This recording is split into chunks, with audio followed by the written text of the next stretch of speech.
അജംസ്, അതായത് ഇപ്പോൾ നിയമപരമായി നീങ്ങുന്നത്, പ്രത്യേകിച്ച് രാജ്യങ്ങൾ തമ്മിലുള്ള ബന്ധങ്ങൾ അത്ര സുഖകരമല്ലാത്തത് കൊണ്ട് തന്നെ പരിമിതി ഉണ്ടെന്നാണ് ഇന്നലെ സുപ്രീം കോടതിയിൽ സർക്കാർ വ്യക്തമാക്കിയിരിക്കുന്നത്. എന്തായാലും ആക്ഷൻ കൗൺസിൽ പറയുന്നത് ഇന്ന് ഏറ്റവും നിർണായകമാണ്. ഇന്ന് ഉച്ചയോടുകൂടി തന്നെ ഇതിലൊരു തീരുമാനം ഉണ്ടാകുമെന്നാണ് പ്രതീക്ഷ. ഏറ്റവും നല്ല ശുഭകരമായിട്ടുള്ള വാർത്തയാണ് അവർ പ്രതീക്ഷിക്കുന്നത്. പ്രത്യേകിച്ച് ഈ താലിബിന്റെ സഹോദരനുമായിട്ട് മറ്റ് കുടുംബാംഗങ്ങളുമായിട്ടൊക്കെ ഇപ്പോൾ സംസാരിക്കുകയാണ്.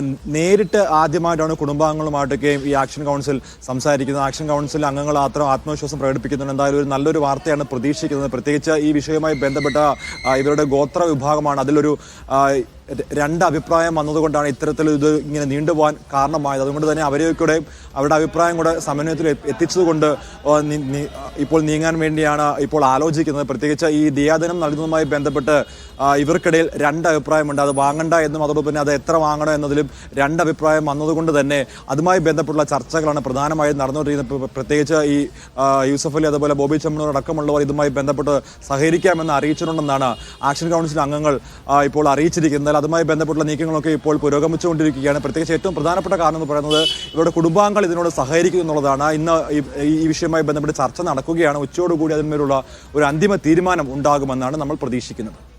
ശരി സജു, അസ്ലമിലേക്ക് ഒരു കൂടി. അസ്ലം, ഈ നിമിഷപ്രിയയുടെ നാട് എവിടെയാണ്? അവരുടെ ബന്ധുക്കൾ എന്താണ് പറയുന്നത്? നിമിഷപ്രിയയുടെ അമ്മയാണ് ഇക്കാര്യത്തിൽ ഇതുമായി ബന്ധപ്പെട്ടൊക്കെ തന്നെ ഓടി നടക്കുന്ന. അവരിപ്പോൾ യമനിൽ ഉണ്ട്. യമനിൽ സുപ്രീം കോടതിയിൽ കേസ് ഫയൽ ചെയ്തതിൻ്റെ ഭാഗമായി പിന്നെ അവർക്ക് അനുമതി ലഭിക്കുകയും അങ്ങനെ അവർ അവിടെ യമനിൽ എത്തുകയും നിമിഷപ്രിയ ജയിലിൽ പോയി കാണുകയൊക്കെ ചെയ്തിട്ടുണ്ട്. അതുകൊണ്ട് തന്നെ അവിടുത്തെ അമ്മയുണ്ട്. അതോടൊപ്പം തന്നെ അവിടെ നിൽക്കുന്ന യമനി ഈ ആക്ഷൻ കൗൺസിലിൻ്റെ ഭാഗമായി നിൽക്കുന്ന ചില മലയാളികൾ കൂടിയുണ്ട്. അവർക്ക് ചേർന്നാണ് അവിടുത്തെ ലീഗൽ ഫൈറ്റ് നടത്തുന്നത്. അതോടൊപ്പം തന്നെ കേരളത്തിലും ഡൽഹിയിലൊക്കെ തന്നെയും ലീഗൽ ഓഫീസറും അതോടൊപ്പം തന്നെ മറ്റു ആൾക്കാരൊക്കെ തന്നെയും മറ്റു ലോബിങ്ങിന് വേണ്ടി സർക്കാരിനെയും മറ്റും കാണുന്നതിന് വേണ്ടിയൊക്കെ പ്രവർത്തിക്കുന്നുണ്ട്. അതിൽ അമ്മയാണ് ഏറ്റവും പ്രധാനമായി ഈ ഒരു മോചനത്തിന് വേണ്ടിയിട്ടുള്ള ശ്രമങ്ങൾക്ക് കൂടെ നിൽക്കുന്നത്. അമ്മ യമനിലാണുള്ളത്.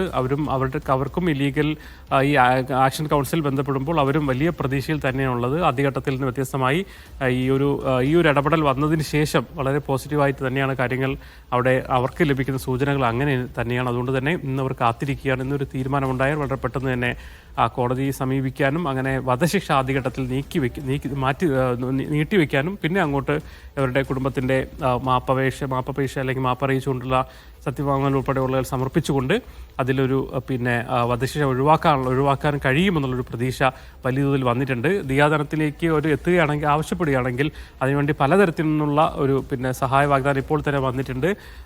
മലയാളി പിന്നെ സൗദി ജയിലിൽ കഴിയുന്ന അബ്ദുറഹീമിന് വേണ്ടി സമാഹരിച്ച തുകയിൽ ബാക്കിയുണ്ട്. അത് നൽകാൻ തയ്യാറാണെന്ന് അവരുടെ കുടുംബം, അബ്ദുറഹീമിൻ്റെ കുടുംബം അറിയിച്ചിരുന്നു. മാത്രമല്ല യൂസഫലി ഉൾപ്പെടെ വ്യാപാര പ്രമുഖരും മറ്റുമൊക്കെ പലരും സംഭാവന പിന്നെ ചെയ്യാൻ വാഗ്ദാനം ചെയ്തിട്ടുണ്ട്.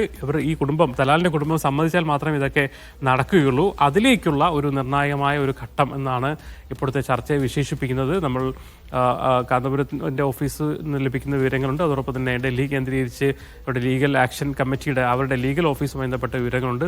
യമനിൽ തന്നെ കഴിയുന്ന ഇതിനുവേണ്ടി അവിടെ ശ്രമം നടത്തിക്കൊണ്ടിരുന്ന ആക്ഷൻ കൗൺസിലിൻ്റെ പ്രവർത്തകരുണ്ട്. അവരൊക്കെ തന്നെയും ഏകദേശം നൽകുന്ന എല്ലാ വിവരങ്ങളും പിന്നെ ഏറെക്കുറെ ഒന്ന് തന്നെയാണ്. പ്രതീക്ഷ നിർഭരമാണ്.